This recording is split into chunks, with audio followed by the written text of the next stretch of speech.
Yeah, Kevin, I think it's been like 5 games since you put Mawat Mag into the starting lineup. Obviously, it's really paying dividends. What went into that kind of decision to make that change? Just trying to find ways to put our guys in a position where they can you shut that door in a position to just give them the best chance to be successful. So there was a lot that went into that one. We just felt like Mag's intensity defensively kind of gave us some better matchups to start the game. Trying to also find ways for Cannon to find more shots potentially coming off the bench, which some games has been good, some games hasn't. But I think Mag's experience has really kind of insulated that starting group pretty well. And then, I mean, it was a great win the other night, but the free throw issues kind of raise their ugly heads again. Is that something that you just don't talk about and you just kind of improve, or is there things you can do to get that percentage up? Yeah, I mean, we try to put our guys in mimic pressure situations in practice to be able to make it as game like as we can. We got to be able to step up and knock them down. So it's something that we're continuing to try to work on. All right, Mitch, we'll go with you. Kevin, at the midway point of Big 12 play, what do you believe is the strength of your team right now and an area that you want to continue to see growth? I think we're finding our way offensively. I think consistently our pace is improved a lot, over the last 4 or 5 games. I think we're finding some rhythm there. I think we're offensively, identity-wise, we're trending in the right direction. I think defensively we're continuing to, explore, matchups, explore coverages, explore, how much we want to just keep Mawut on certain guys versus switching like, we do a lot of. So, those are areas we're continuing to improve upon. And then lastly, just as we've made some lineup changes, that has an impact oftentimes on kind of, who's in at the end of the game. So just having a clarity of exactly what we want to do in the game or walk down, as I call crunch time type offensive sets and things like that. So that's where I'm spending a lot of my mental bandwidth. And when you bring up the defensive side, what challenges does Arizona's Caleb Love pose for you guys in this matchup? He seems to be having a lot of success as of late. Yeah, I mean, he's an electric player, very experienced. He's a guy that can, erupt for 30 on any given night, explosive scorer, and they give him a lot of freedom. And he'll put a challenge on us collectively. It's not just one guy. We got to do a job on him and try to, not limit his his shot attempts, but I just think trying to make everything difficult for him. I think that's the best way to try to disrupt very good scorers, is just try to make them really have to work super hard for everything that they get. All right, we'll go Kevin, Matt, and then Sam. Coach, Arizona's Biggs, Vassar, and like Carter Bryant. How are you planning on what's the game plan for those guys? I mean, the big thing with it's not just those two; it's Owaku as well. I mean, trying to keep really the Vassar and him off the glass as much as possible. I mean, they do a tremendous job of rebounding. They're both really big, and they run a lot of stuff where they're ducking in at the rim and trying to impose their physicality and their will. So we got to meet the challenge first. I think doing your work early is imperative. Having a certain level of physicality is going to be imperative. With Bryant, he's more of a stretch four. He's playing really well as of late.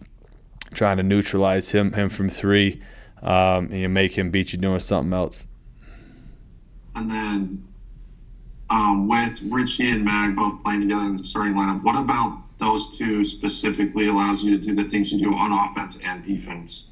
I mean, defensively, I think the level of intensity that they play with complements each other extremely well. We found some rhythm with being able to kind of do certain things with when those two guys are in action specifically together that maybe we wouldn't do with other pairings. So it gives us a little bit of versatility there. And then, offensively, I think Richie's obviously having a heck of a year, and really I think our style of play combined with his strengths has really been we've kind of been a great pairing there. I think it's just been a great fit. And then in terms of Mawut's offensive contributions, I think he's really buying into how we're playing. I think he's stripped away a lot of some of the inefficient shots he was taking early on, or he's really streamlined things in terms of attacking the rim. I know he had 19 points last game, but him having 5 assists I thought was big too. His ability to put it on the deck, get to the paint, play off 2 feet, and kick it out for shots was a really good sight for me. All right, Matt, Sam, and Bruce. Specific to late game stuff, Coach, would you say it's the lineup combinations that you've identified that have led to greater success in these tight moments at the end of games, or would you attribute that to something else? Shout out to the treadmill, first of all. Second of all, I don't know if it's a lineup combination. I do think we're more tied together defensively, where we've been able to get some pretty good defensive stops that allowed us to get out and transition even in crunch time. I think just the familiarity with the guys playing together a little bit more has really helped in that respect. But again, I mean, I still don't have the comfort I need to as it relates to being able to walk a game down, making sure we're pushing all the right buttons, particularly on the fly.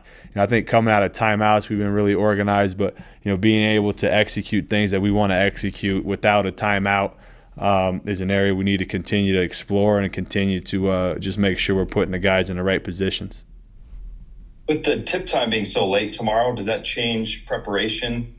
Just trying to stay ready for a 9 p.m. tip? Not really. I mean, I think it is what it is. I mean, I do kind of like the tip times varying just because it kind of think it gets you ready for the postseason. Anything can happen there. So we've had a myriad of different start times, so our guys will be ready to go. All right, we'll go Sam, Bruce, and then we'll end with Mitch. Coach, right now BYU is kind of on the bubble in a lot of the latest bracketology predictions. Is that something that you keep up with and the team keeps up with? I just brought that up this morning in our coaches meeting. Not really. I mean, I look at it from time to time, but we really do just try to go, one game at a time and just win the next game that's in front of us that served us well. And hopefully we stack up enough wins to, put ourselves in the tournament. But obviously, I'm aware, and I do say to the guys that, we have work to do. We don't get into the nuts and bolts of what that looks like. But, I think our guys are smart enough to know that we got to continue to play good basketball and win games. And then Trey Stewart played 8 minutes this last game. When games get more physical in the future, is that something that you plan on doing, is putting Trey Stewart in the game? I mean, I have a lot of trust in Trey's ability to come in and guard. He does a heck of a job in practice. He's gotten the short end of the stick in a lot of ways, and he's been an absolute stud. I've tried to communicate with him, let him know I know the role he's in is not easy, and he's been a class act. He's been really helps us get better every day in practice, and I know I can call his number to come in and provide some defensive energy for us, whether that's foul trouble, whether that's matchup centric. So I think he's definitely a guy that we have in our holster that we can employ if we need to. All right, Bruce, then Mitch, your last one. Yeah, Kevin, hi. I'm from Tucson, actually, and I may have missed it at the beginning, but I was just curious your general thoughts on this game, playing Arizona. They've been on kind of a roll. They just got ranked today. Is that kind of a good thing maybe to catch them at a moment like this at your place, or how do you feel about it in general? I don't put too much stock into a good time to catch any team. I mean, they're a really good team. Tommy does a heck of a job. Very experienced, knows what he's doing. They're very organized. They play really hard. They have a clear identity. So I'm just looking forward to, a good basketball game against a good team. I think our guys our confidence is growing as we've continued to win basketball games in this league in particular. And, I think this will be a really good basketball game.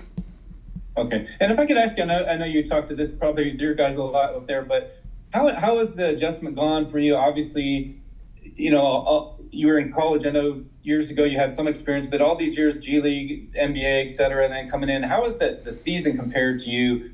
What struck you about what's different about the season, and how does that maybe compare to how you had to jump in and deal with the portal and all that? Well, I mean, there's a lot of differences for sure. The recruiting stuff, I hired a great staff that kind of helped me navigate that. That's something that we've hasn't been as daunting as I thought it would be coming into it. I think just the less games, more practice, that took me a while to really get a grip on. I mean, honestly, I woke up today and was like, man, we have 10 games left. Like, that's crazy just compared to what I was used to. I told my wife that, and she's like, what are you seeing? Like, it's just we're just used to just it going on forever. And so I like that because it just turns the intensity up. Like, every game is super intense. I love that part about it. It just makes it more fun. And just, being able to spend a little bit more time on each opponent, I've enjoyed that as well. So, I mean, I could go on and on. There's a tons of differences. The style of play is completely different. A lot of these things have taken me a while to adjust to, and I'm learning new stuff every day. And one final thing about the recruiting, you have the staff. Does it compare now a little bit to the pros in the sense that when you're dealing with recruiting and the portal, there's agents now, and different things to deal with like that? Or is it still like completely different? I mean, and I've said this before, but like for me, I don't know the old way. Like, this is the only way I know. So yeah. I like it. I think it's great. I think it's very similar to like what I've done in my past coaching stops as it relates to relationships and who you have to talk to get things done. I mean, we run our organization very much like an NBA team where we kind of have a front office. We got the coaching side. We have the performance side. So a lot of the things I learned in the NBA as it relates to how to run an organization have helped me tremendously in this transition. Okay, thanks. Yep. All right, Mitch, Coach has got about 2 more minutes. You're up. Yeah, Kevin, just to follow up, you talked a lot how this is all you've known. So this 20-game schedule, how so much is made about it being a gauntlet, buzzsaw, whatever word you want to use. How is your team holding up physically? How do you feel like they've kind of navigated all this stretch at the midway point of league play? Yeah, good. I think we do. Our strength coach Michael Davey, they have a pretty dialed-in approach to, with our sports science and how we're able to keep an eye on the load metrics and not trying to wear our guys down. So I'm really mindful of that. And I wouldn't be able to do that if it wasn't for their work. So I think we've done a good job there.